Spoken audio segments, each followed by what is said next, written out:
नमस्कार दोस्तों, स्वागत है आपका हमारे चैनल गोविंद गोपाल में। फिर से एक बार दोस्तों हमने 2 वीडियो बनाई थी हाई कोर्ट के ऑर्डर की, जिसमें शिक्षा मित्रों के नियमितीकरण को लेके बात की गई थी। उसमें पहला जो केस था जिसमें 31 याचिकाकर्ता थे, अब उस केस का ऑर्डर अपलोड हो चुका है। जी हाँ, सबके सामने आ चुका है।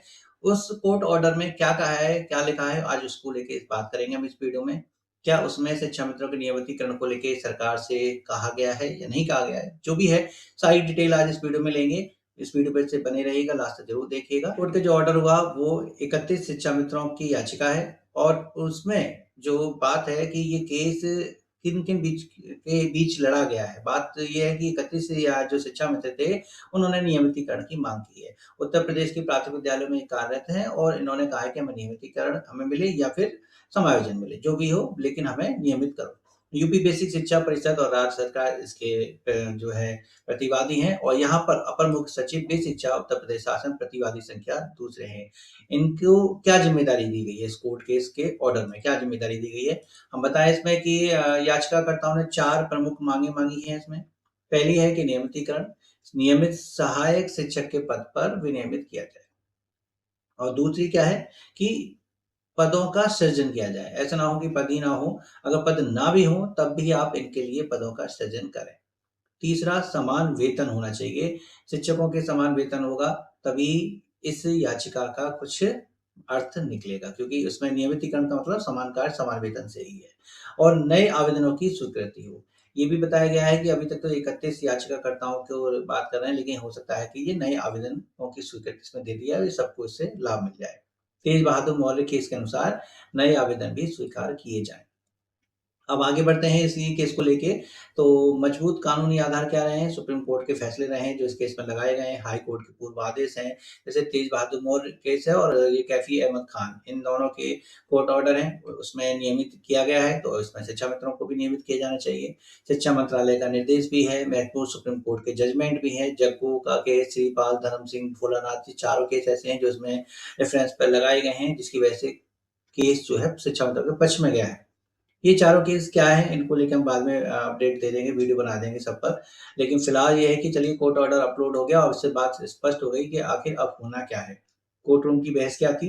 याचिकाकर्ता कह रहे थे, जो शिक्षा मित्र थे, कि सुप्रीम कोर्ट और हाई कोर्ट के पूर्व आदेशों जैसे तेज बहादुर मौर्य हैं और भोलानाथ के आधार पर हमें नियमितीकरण का पूरा अधिकार है। संबंधित अधिकारियों को हमारे दावे पर विचार करना चाहिए।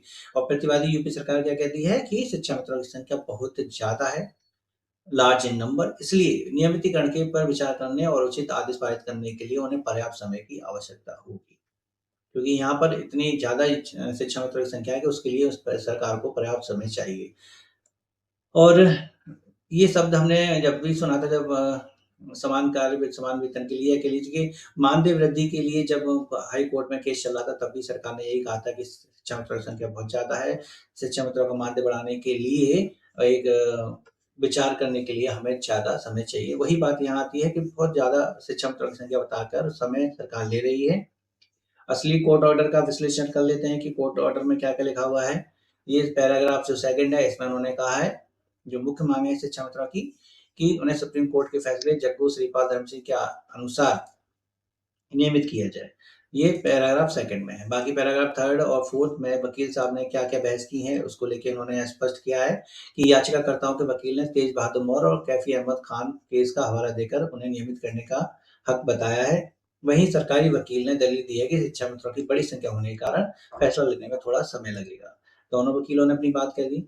अंतिम फैसला जो है पैरा 5 में है, जिसमें न्यायालय ने क्या सख्त निर्देश दिए हैं। उनका कहना है कि कोर्ट ने मामले का निपटारा कर दिया है, डिस्पोज्ड ऑफ हो गया है केस। सरकार को आदेश दिया गया है कि वह शिक्षा मित्रों के प्रत्यावेदन पर कानून और सुप्रीम कोर्ट की टिप्पणियों के अनुसार विचार करे और एक तर्कसंगत आदेश पारित करे। तर्कसंगत मतलब ऐसे नहीं कि कुछ भी कह देंगे तो आगे और समय मिलेगा।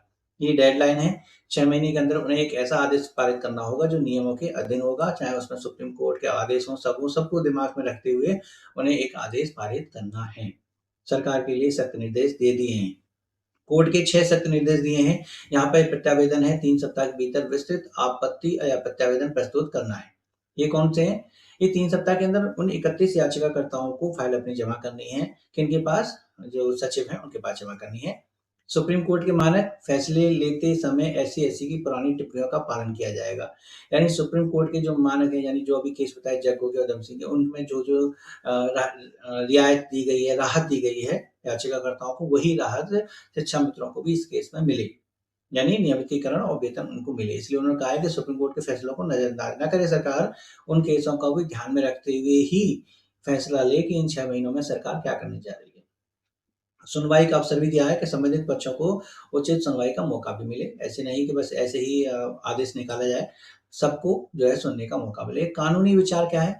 प्रतिवादी द्वारा नियमिती के दावे पर कानून के अनुसार विचार हो। नियमितीकरण हो तो ऐसा ना हो कि फिर कभी आगे पेच फँसे। सभी नियमों को ध्यान में रखते हुए, चाहे हाई कोर्ट, सुप्रीम कोर्ट हो, कानूनी विचार करके ही फैसले लें। तर्कसंगत आदेश बस इतना है कि सरकार का आदेश है कि स्पीकिंग रीजेंट कारण सहित होना चाहिए। जो आप 6 महीने जो आप माँग रहे हैं, उसमें आप जो भी लिख के दें वो ऐसा हो कि एक्सेप्टेबल हो कोर्ट में। इधर-उधर की बातें नहीं चलेंगी, जो एक्सेप्टेबल होगा वही कारगर होगा। समय सीमा क्या रखी है उन्होंने? पूरी प्रक्रिया 6 महीने के भीतर रख दी है।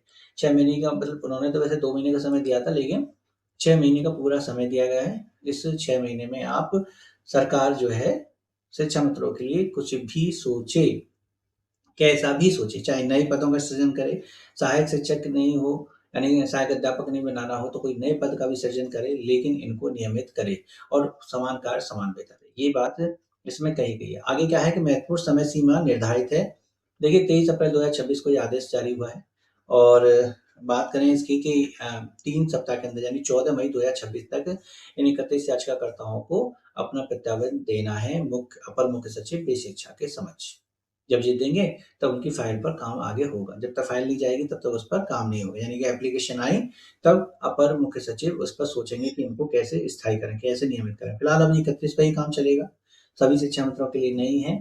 फिलहाल ये अभी 31 के लिए ही विचार करेगी सरकार। बाद में उसको एक्सटेंड किया जाएगा शायद, फिर ये सब पर लागू होगा। लेकिन फिलहाल 31 याचिकाकर्ताओं के लिए सरकार क्या सोचेगी ये बताना है उनको इन 3 सप्ताह के अंदर। बाकी प्रत्यावेदन प्राप्ति जैसे ही हो जाएगी, जैसे ही सचिव जी को वो अपनी फाइल दे देंगे, उसके 6 महीने के अंदर या भीतर उनको ये निर्णय सुनाना होगा कि उन्होंने उसकी फाइल पर क्या प्रतिक्रियाएँ दी हैं। उस फाइल पर प्रतिक्रिया देनी होगी।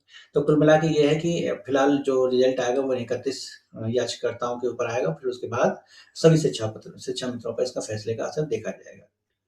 तो हाई कोर्ट के ऑर्डर को हमने पूरी तरह से आपको समझा दिया है, बता दिया है। बाकी आपके क्या विचार हैं कि क्या सरकार 6 महीने में शिक्षा मित्रों के लिए कुछ ऐसा करेगी या कोई और विचार करेगी या कोई नया आगे जाके, यानी कि हो सकता है सुप्रीम कोर्ट भी जाए, डबल बेंच में भी जाए या कोई ऐसा रीज़न बताए कि उस समय नहीं हो पाए और समय की माँग करे। जो भी हो अपने विचार नीचे कमेंट करके ज़रूर लिखिएगा। वीडियो अच्छी लगी हो तो इसे लाइक और शेयर ज़रूर कीजिएगा। चैनल पर नए हो तो चैनल को सब्सक्राइब कर लीजिएगा। मिलेंगे आपसे अगली वीडियो में ऐसे ही कुछ नई अपडेट के साथ। तब तक के लिए नमस्कार, जय हिंद।